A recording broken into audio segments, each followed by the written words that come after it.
Hi, everyone. I'm Aliyah Funschelle. Welcome to The Matchup. Today, I've got some WNBA legends in the house. First, we've got six-time All-Star, Olympic gold medalist, and first overall pick in the 1999 WNBA draft, Chamique Holdsclaw.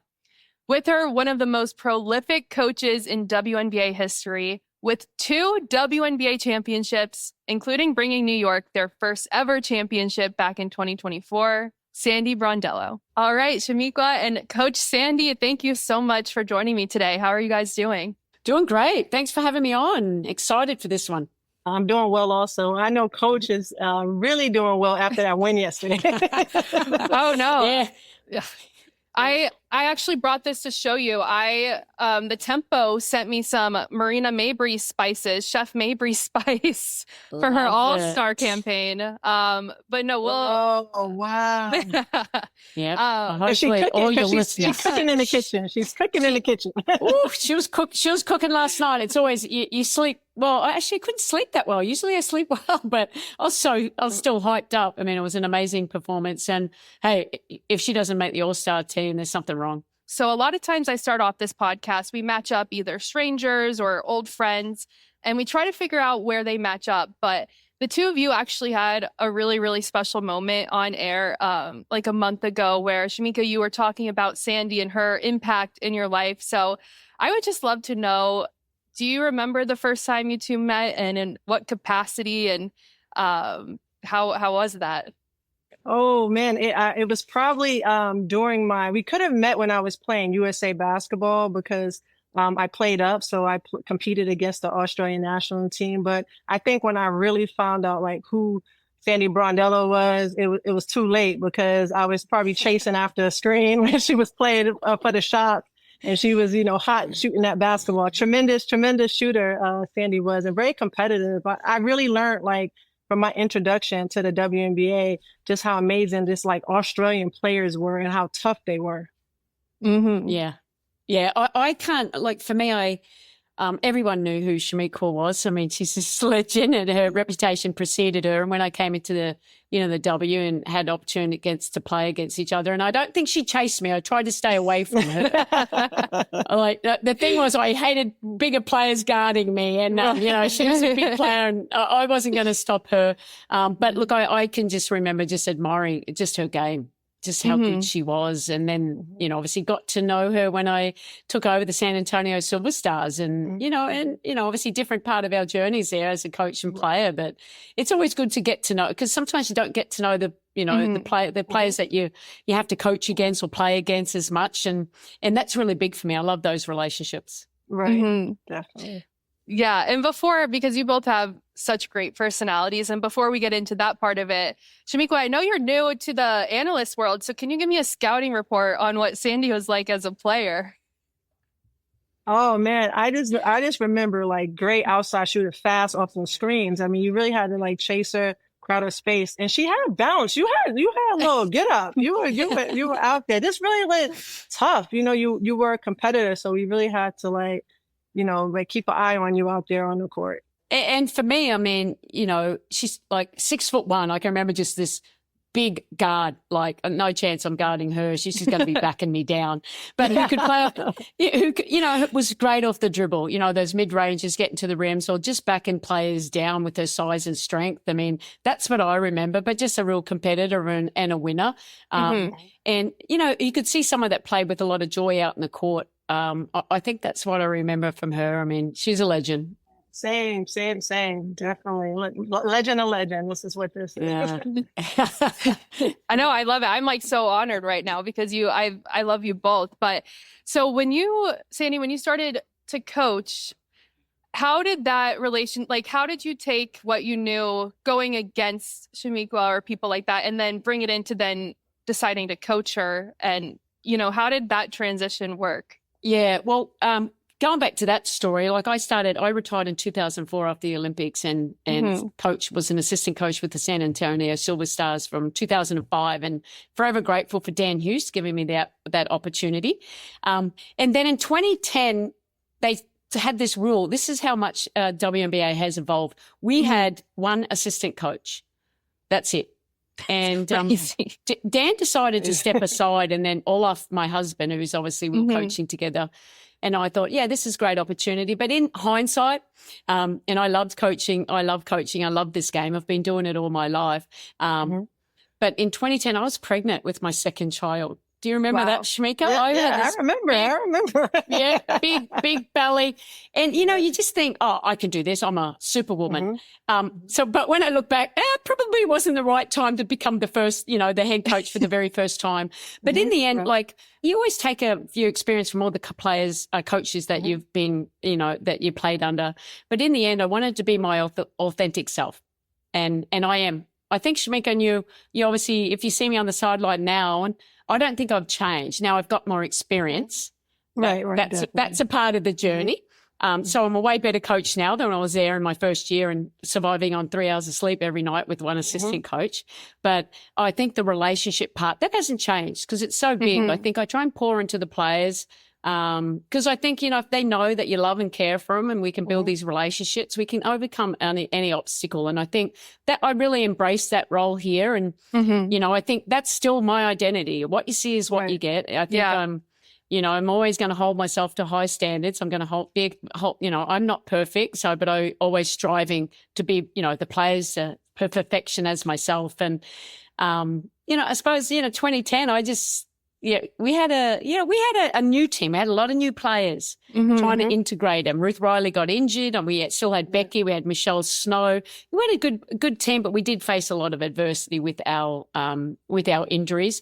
And, I know we made the playoffs, but in hindsight, we probably should have missed it to get a higher draft pick. But they got rid of me after 2010. Obviously, someone didn't like me there, but, that was a part of the journey there. And so no hard feelings. I just realized, 2010 was a blur because had my second child and I went back to work 8 days after Jada was born and traveled with 2 kids under 3. Crazy. I am crazy. Thank you. I can admit that now.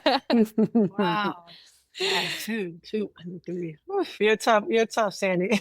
Maybe I thought I was tough, Chamique. No, I thought, but it still was a great learning experience because you can't, if you don't grow unless you're in a situation, isn't it? And then I realized I didn't give my best opportunity to be my best because of, I should have just took care of being a mum.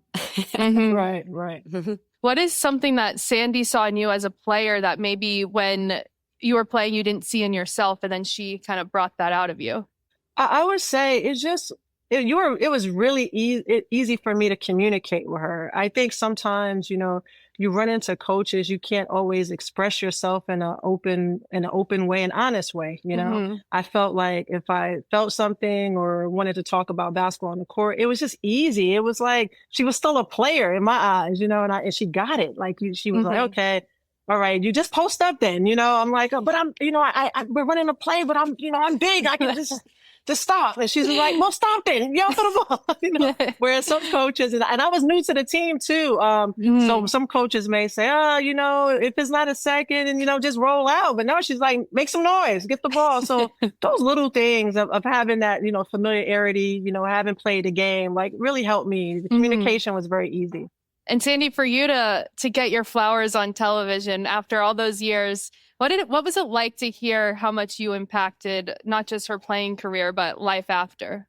Yeah. To be quite honest, I was like just tearing up a little bit because, it's more about, why did we play this game? It's about the relationships too. And yes, of course we want to win, but how do you impact? I always say, what kind of legacy you want to leave behind? And that's important for me. And Chamique and I loved coaching her, but, I haven't seen her a lot over the years. Right.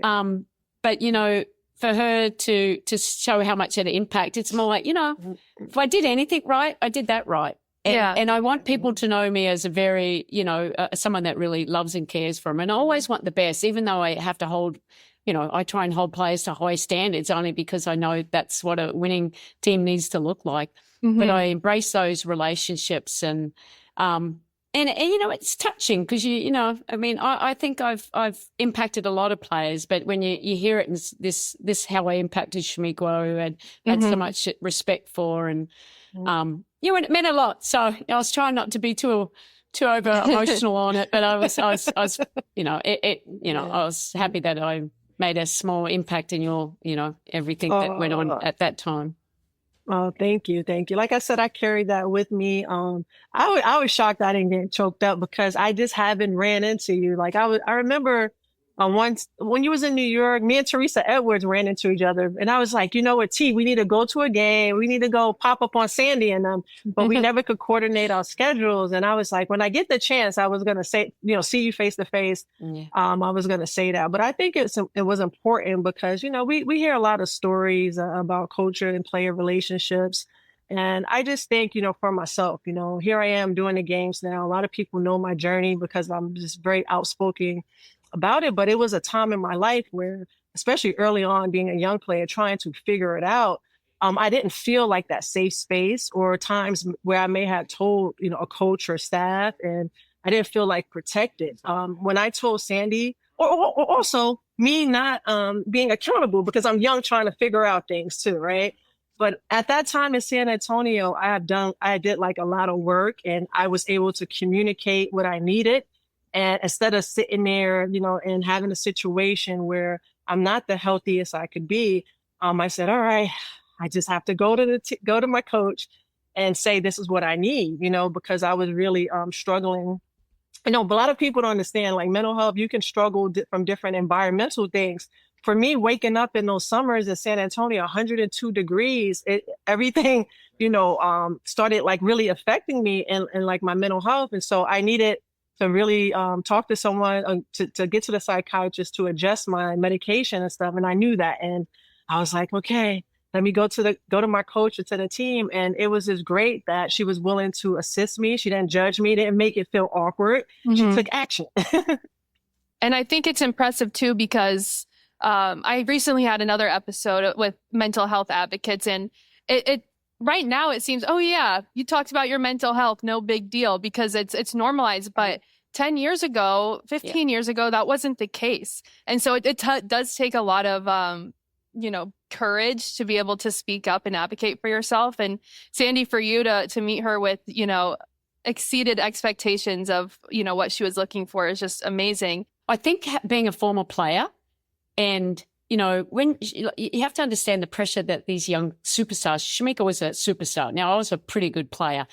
You don't understand the pressures that they get from outside, and sometimes it can get lonely. So I know at the end of my career as a player, I kind of mentored a lot of the young Australian players because I had older ones that mentored me, and it felt like a safe space because you have so many highs and lows. Yeah. And especially when you're this generational talent like Chamique, you have to put your feet in their shoes because how hard it can be.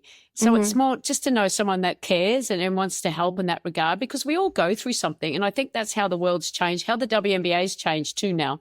There's so much more support for that because it's people like Chamique who are coming out and sharing their stories. That's how change matters. And I think over the years, we've been able to advocate that it's not about being these players, putting them out there to be, you guys have to do this physically, you can't show emotions.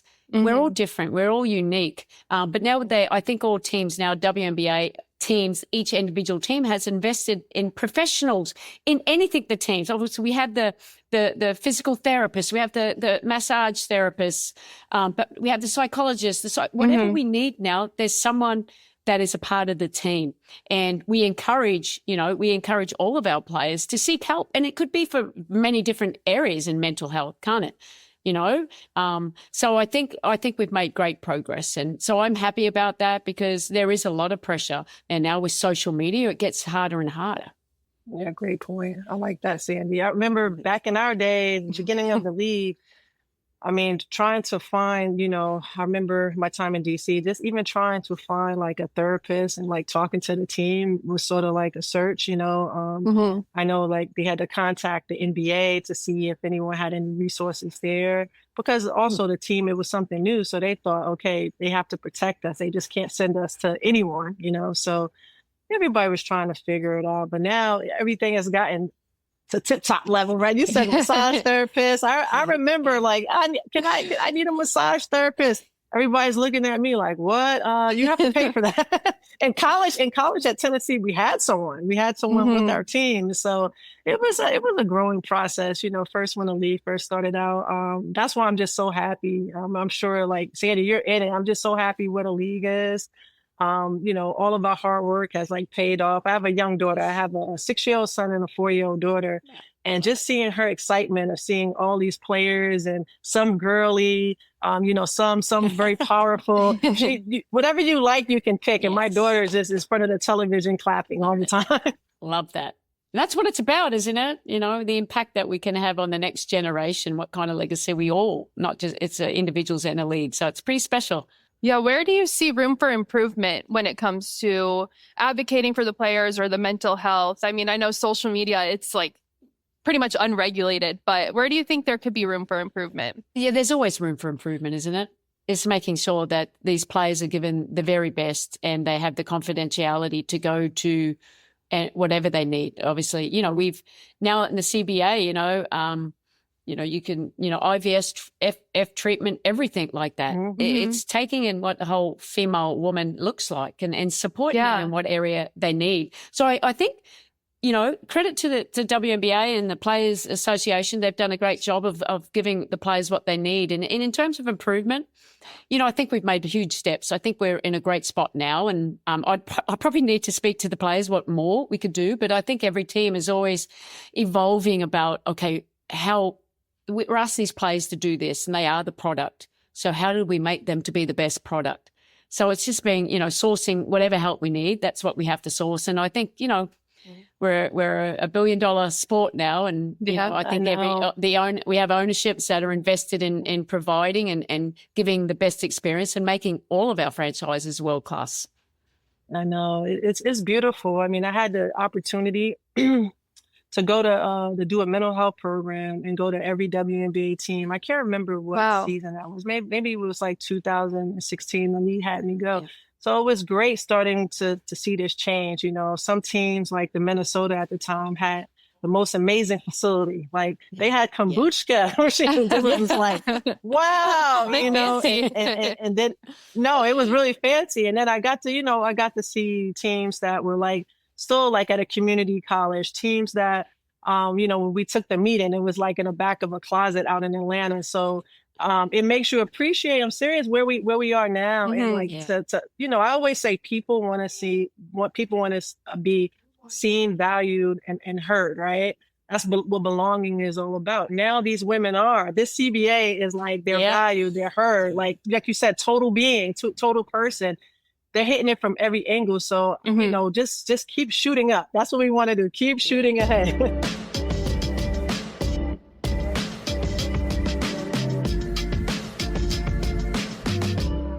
This season, the 30th season, there's just so much joy and celebration, especially with all the players that did pave the way in order to have a CBA like this.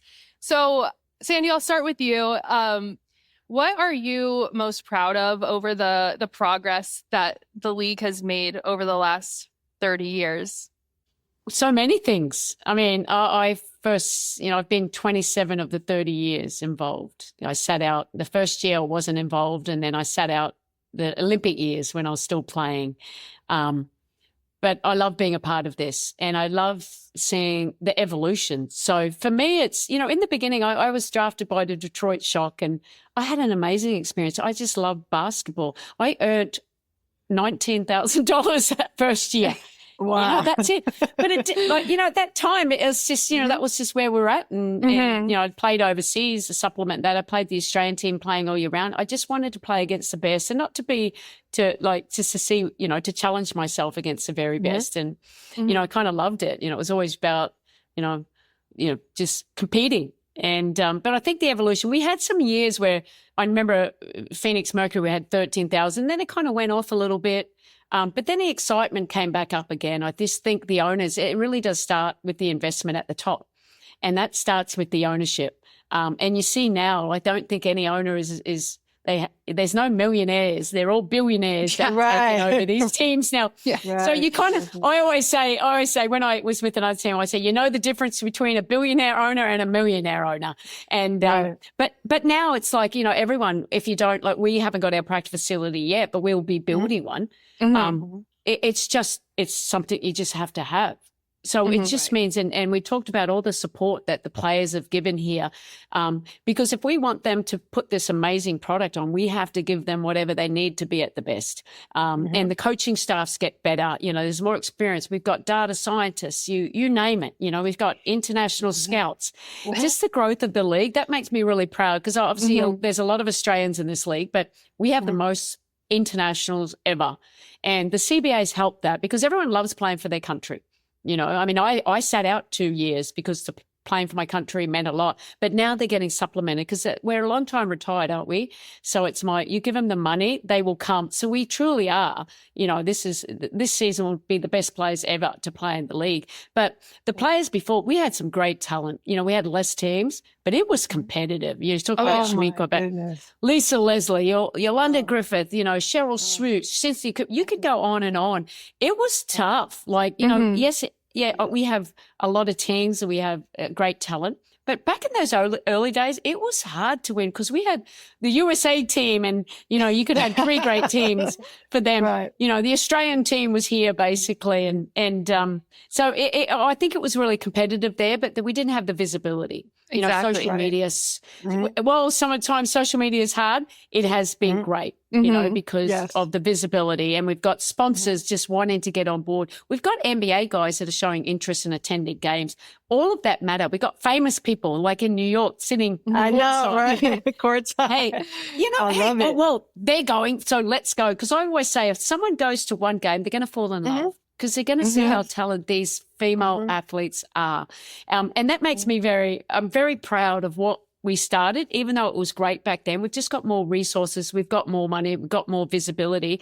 And that's why, you know, WNBA is a real movement now. And our goal is to make sure we're going to keep growing. The expansion's coming. So it's fun. I think, you know, we're getting the flowers that we deserved. And we deserved them back then, Chamique. Right, we did. We had to pave the way for now. And I love that, like, Alicia Clark fought for the former players to get some kind of payment because they did. Without those ones before us, they wouldn't be here now. And, you know, the USA basketball women's team was just unbeatable, still are. But, you know, they paved the way. So because they became household names, and that's where it started. So it's a joy for me. I still have so much passion, like the first day I played a game to even now coaching. Like, my passion hasn't waned at all. And I'm just actually more excited because we can keep growing this amazing sport. And these players become their own brand. How cool is it? Oh yeah, I love that. We can learn it. We can learn about their, like, who they are. You know, we have an opportunity to learn their personalities. You know, their fashion, what they do in their free times. Like, it's a full-time job keeping up with all these amazing young ladies. Yeah. And I get to see who has. I realized the Atlanta Dream has one of the best TikToks. The best TikTok. But back to what you say. So I know, like you said, I know the Australian players. How many Australians, offhand, can you think how many are in the WNBA right now? There's about 10 of them. 11, maybe 11. Yeah, 11. Some of them are DPs. But yeah, back in the early days, we had a little more back in. Wow. It was really big. It was really a lot. But I bring it up because I feel like the Frenchies might be catching you guys. Yes, like they are. They are. They've already caught us. What are you talking about? I know. I'm like, and everybody acts like this on my side. Everybody's like, man, you know, the French play. I was like, everybody has known for years. Like the France had some amazing athletes for years. Yes. It was, you know, it was like, oh, you're going to play in France. Oh, you know, they really play because they're so super athletic. So it's been awesome now seeing this international emergence. You know, it's been great. Yeah. No, like Marine's like one-legged shot. Like people are like talking about that all the time.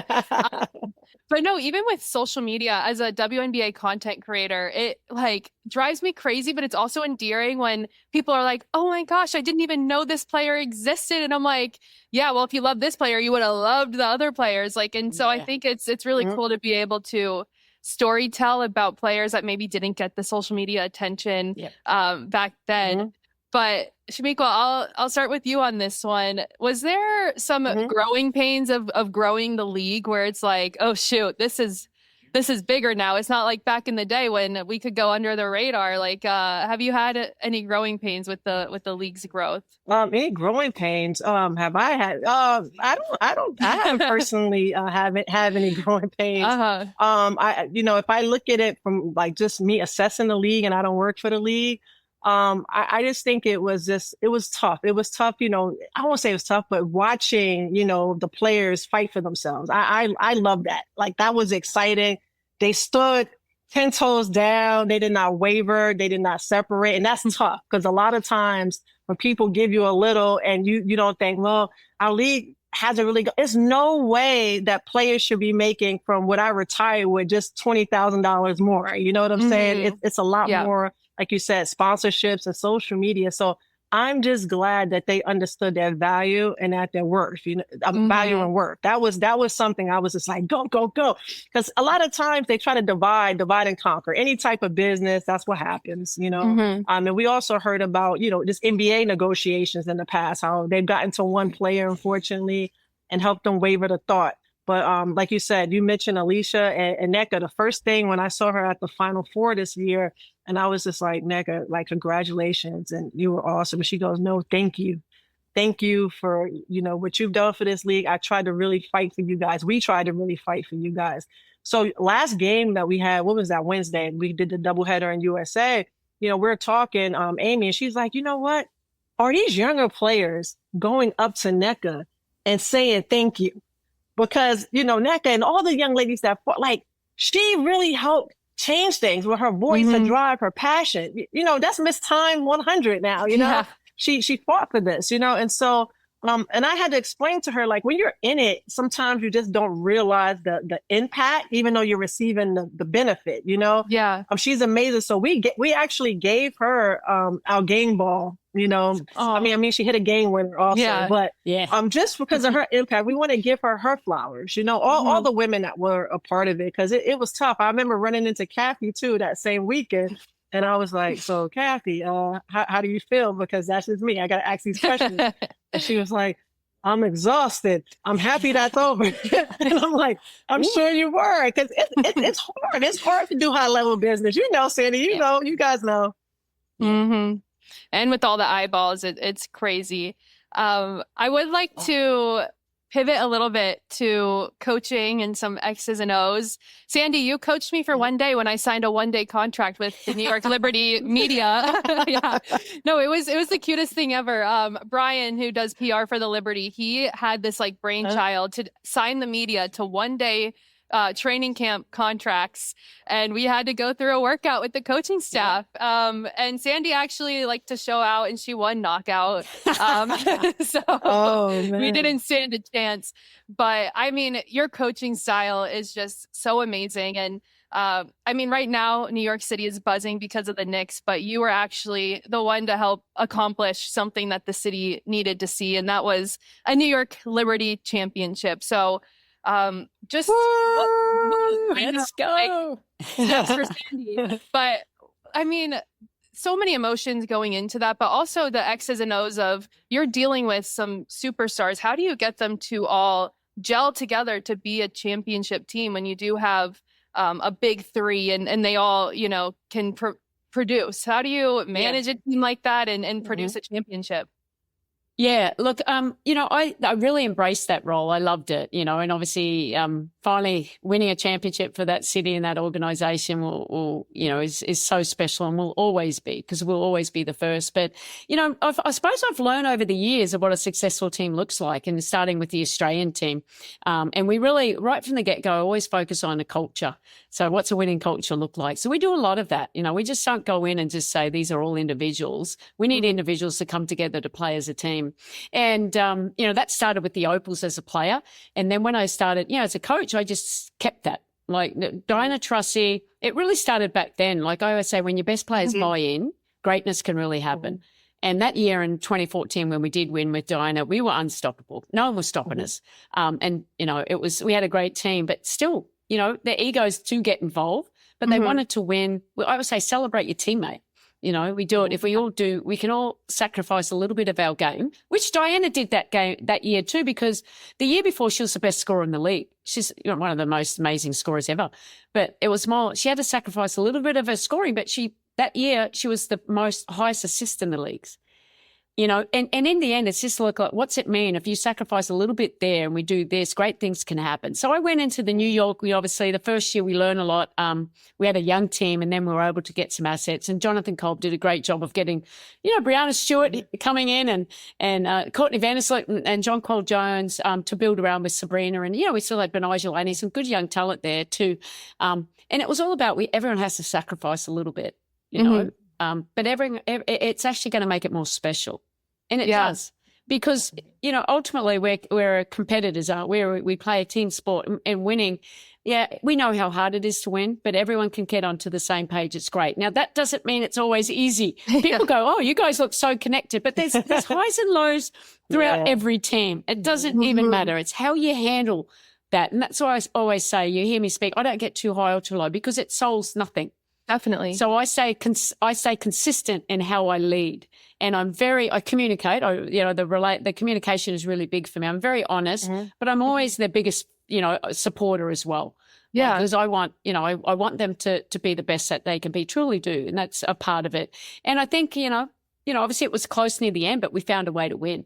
So it starts with that building a culture, but culture it starts I do it in Toronto too. We revisit it like every 10 days or when we can. We do a little culture session, and it's just a connection piece, when you can have all different nationalities or players and come together and form this one winning culture. It's pretty special. And we had that. But look, it helps when your best players are humble superstars. Yeah. And true. Yeah. That makes my job easier. I mean, Brianna Stewart, Dinah Trussy, how lucky was I? It's a privilege for me to coach them. And I learned as much from them as they would have learnt from me. But to be able to do something together and for this city was really special. People need to understand, sports is such a microcosm of society. It's we are from all different backgrounds. I'm going to Poland. We didn't play all over the world. You got players international coming.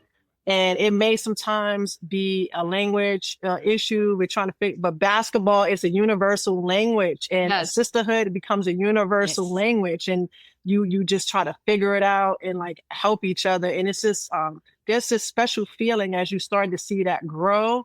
The seeds are planted. Someone that doesn't necessarily, they may understand a little bit about the language, but they understand basketball. You have your teammate that you're guiding in America, or they're guiding you in another country. And as they start to pick it up, you feel proud. And it's just watching that sisterhood and relationship build is very important. Yeah.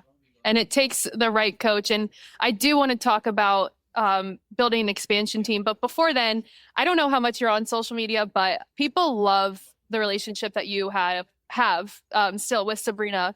And to your point earlier, I would love to know a little bit more about the technicalities of coaching someone like her, because she comes in building a franchise around her, one of the best shooters in the league, but she did have a weakness early in her career of her defense. And through the last few years of you coaching her, her defense significantly improved. And so how do you go about coaching a superstar? And Sabrina never seems to have an ego. I love Sabrina and covering her. But how do you go to coach a superstar where it's look, I know you have everyone in your ear telling you how amazing you are, but here's how to really, really improve. And so how did you go about helping her improve on her defense?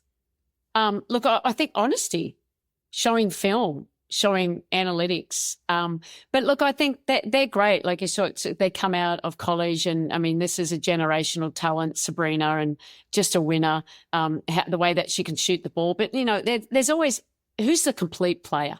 She's always even over the years, we tried to make her better, on the court, on the offensive end as well too. And I think we did. We sped up her shot. Her training, how she trained. She probably trained not in the right way the first year. We try to change that, but then she puts the hard work in, and she has this mentality. And I think that helps too. She's always had that. But I think it's just building the relationships, having honest communication, holding her accountable in front of the team too. I know at times I was hard on her because I always say, I believe in you more than you believe in yourself. So it's just sometimes like people tell someone you're not a great defender, that you believe it. But I know, like, we're going to help you, but you could be a really good defender if you do, X, Y, and B, and it might always be perfect because there's great players, but knowing that there's a team behind it. So I think it's just in knowing that, hey, you're good. We don't want you to be perfect. We just want you to go out, work really hard, and then just showing her. And, when all players to have a little bit of a rest here and there, but just pushing her, and those relationships matter to me. I think, Sabrina, it's like Chamique, they carry so much pressure. Like you talk about the Caitlin Clarks of this world and all that. There's so much pressure on them, and it's more like just got to show them a little bit of love too, and but you still want them to be the best version of themselves, and that's my job. That's my job as a coach, isn't it? So if I don't do that, if I don't hold everyone accountable, then I'm not doing my job to the best of ability. And I try to be fair, and obviously the superstars get a longer leash. That's just how it is. But if you got Marina in here, like, I think she's playing her best basketball, but I'm still on her about her defense. I'm like, you can play better defense because I know you can. And that's our goal, is to get her to there. That doesn't mean, but I believe in her 150%. And last night was, was the most amazing experience ever. Chef Mabry right here. That's it. What I want to know is, like, she tied the record for 53. Why didn't y'all give her one more point? Well, and but I apologized after that. You know why? I didn't know what the record was. No one told me. They told me the record for 3-point shots was 10 made. So that's why I was hunting threes at the end. And then during it, and I'm like, why isn't someone telling me? Because I would have went for 2. But then, but at least she tied it. So it felt bad. I'm like, oh, that would have been great. But sorry, mate. And she's like, no, it was because we were like, in the fourth quarter, it wasn't much defense. We were just trying to get her going and get her, and our players. So don't worry, I apologize. I'm like, you're an idiot. Like, someone needs to tell me that. Like, I know, right? That's a great question. And she was tired. She wanted to come out. She wanted to come out earlier, and I'm like, no, you got to stay in there because I was going, you need one more 3. Funny. Are they do they have shirts or something talking about Money Mabry? Is that a really thing? I'm sure they will. We need the shirts. That's cool. We'll send it. I'm sure. That was money. Her reputation precedes her. She's Money Mabry. She's been balling out this year, so really, really proud of her.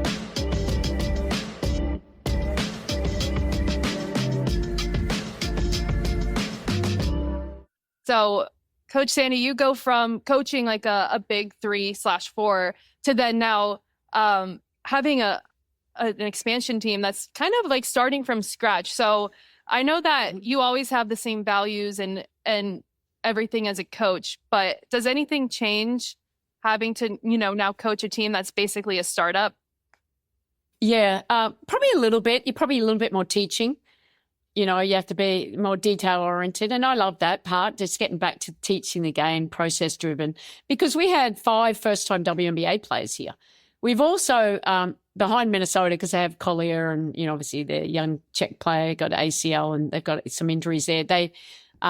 We're the second team with the most, games missed through injuries.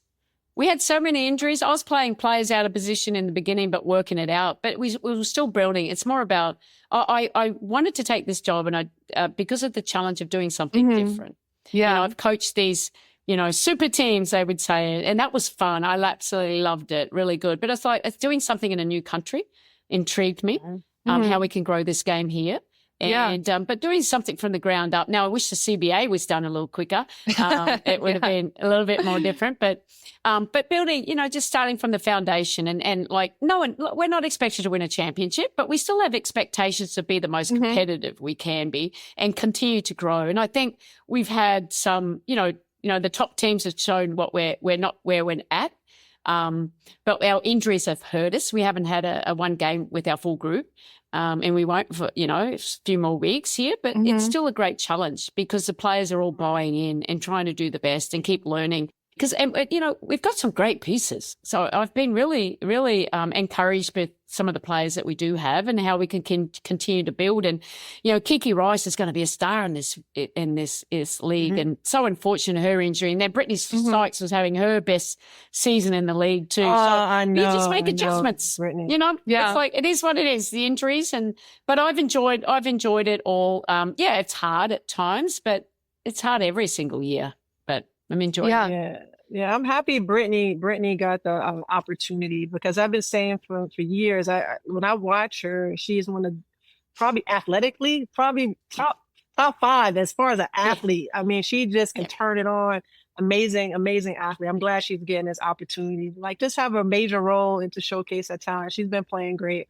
She has. Yeah. Yes. I have a slim seasoning too. Shout out to the tempo for these. Good tempo. Yes. Chamique, for you though, a new role this season. What made you decide to step in front of the camera and to give all this ball knowledge that you've been holding on to? What made you decide to just tap into this side of yourself? This is a major question. I'm grateful that even though I chose to take a different path, I'm grateful that always, opportunities that, people still always ask me to do things. And I was just in my flow raising my kids. So I'm like, no, I like my summers off, because I really operate on a college schedule pretty much, because I'm at the companies and the university. Summers are kind of chill. And when it was presented to me, I was like, well, I don't know. But then I got the opportunity to see how this thing was growing and how I just had to show up as my authentic self. I don't want to do anything where I have to be somebody else. And that was expressed to me. They were like, come as you are, say what you want to say about the game, and just be you. So that made me change. What was kind of funny was I was at the Final Four and I ran into Renee Montgomery, who is my teammate on USA. And I go talk to her. She goes, first question, what made you say yes? And I told her a little bit. She goes, yeah, because they were saying if you didn't say yes, I was going to have to call you and try to convince you to do it. So everyone had in their mind that I was going to say no. And it's just feeling good about it. I mean, who's going to say no to working with like Lisa Kearney, Elle Duncan? I get to also be a teammate with Tamika Catchings, one of my good friends from college. So I'm just a great group of people, and it's just having fun talking about a game we love. Like, that's like the easiest job ever, right? Yeah. I love that. No, it's so fun to see you both just thriving, and like having you two together to have an at-length conversation and just about all of your knowledge and your relationship has been like so cool. So my final question for each of you. So I bring this up a lot, but I am a musical theater nerd and I love Wicked and like the being changed for good whole like thing. So how have each of you changed the other for good? Ooh, great question. Man. Thank you. For me, you meet so many, as a player, you have so many teammates and, you connect with all of them, but there's some that you're really close. It's just like as a coach, you find you have this little connections and, I think that just the connections when just Chamique was quiet, but I kind of understood because I became mentoring Lauren Jackson and, all those help, seeing this is so hard, like trying to help them, kind of knew, like I want them to thrive. And I think that's the impact, just the human element of that connection. I think that's how, showing that I actually do care. And it comes from the heart, I do care. And especially when, that someone can come to me with something so hard, but no, they can trust me. It just knows, something? If everyone thinks I'm a shit coach, I'm actually a great human being, in the end. And that, I want to be known, I want my legacy to be a really good coach, but even better human being. And I think that's how, that's just that touching and obviously more so now because I didn't know the effect that it really had on her. But, I think that's important for me. And sometimes we miss that. We're always chasing money or, the success, but sometimes it's about the people and the relationships that you have. Yeah. Right. That's definitely. so sweet. And from that interaction, I think that it's just made me just a little more empathetic, kindness, and just understanding because like, when you're going through such, like, in your head, it's like a sped up version. But I was struggling with so many thoughts, so many different things. And when she was like so kind in that moment, trying to help me, it just slowed everything down. And I was like, oh man, this makes me feel good. It, like, I feel safe, So yeah, that's how when I meet these kids or people just kind of like struggling with different things, it just really, I tell myself to slow down, be present, to listen, not to judge. And so I've just been able to form and help so many people because I've been just blessed with those traits. But I got that from you. So I was like, man, this is a part of who I am. A big part was that small interaction, Sandy. I mean, it's crazy what you said. We have not really seen each other, but almost 16 years. I looked at Renee and I said, guys, I've been carrying this with me 16 years. It's crazy. And to let it out, I was just like, felt good to tell you that. So much love to you, Sandy, for real. Yeah. Yeah. No, I appreciate it. And you're an amazing human being. And I love that, you're helping people because that's what we're in. I just want people to be the best version and help them. And, if we all could be kind to each other, the world would be a special place, wouldn't it? Absolutely. Yeah. For sure. But last thing, I'm really happy. It's not bad that Toronto's one of my favorite cities. I know you love it. Like a cleaner New York. I mean, you're not going to get New York, but Toronto is, I love it. I was telling my wife about, I'm like, oh my goodness. I used to go there like all the time. Last time I was there was like 3 years ago. It's just, it's a vibe, as we say. Yeah, well, you need to come and visit anytime. We'll go. Restaurants here are amazing. The vibe around the city, I like. It's very diverse, so it really reminds me of Australia. So I love, and they love their sport. So you guys are always welcome. We can go visit these. The restaurants here are just amazing. I love that. Okay, and tell Monica I said hello. Also, I haven't talked to Monica. The Gia Monica. Gia Monica. Yeah, different hat on now, but I'll send her your regards. Okay, thank you.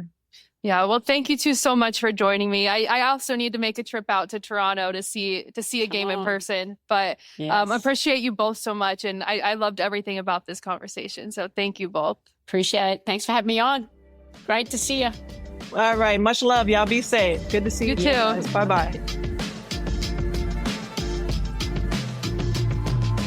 The Matchup with Aliyah is an iHeart Women's Sports production, produced by Brittany Brown and Rodney Brown of Barbara Jean Productions. Supervising producer is Kaylin West at Realm.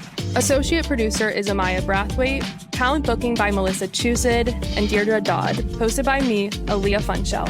Our executive producers are Molly Barton, Jerry Carita, Grace Fuse, and Jesse Katz. Our theme song is composed by Gramoscope Music. Don't forget to rate, review, and subscribe wherever you get your podcasts.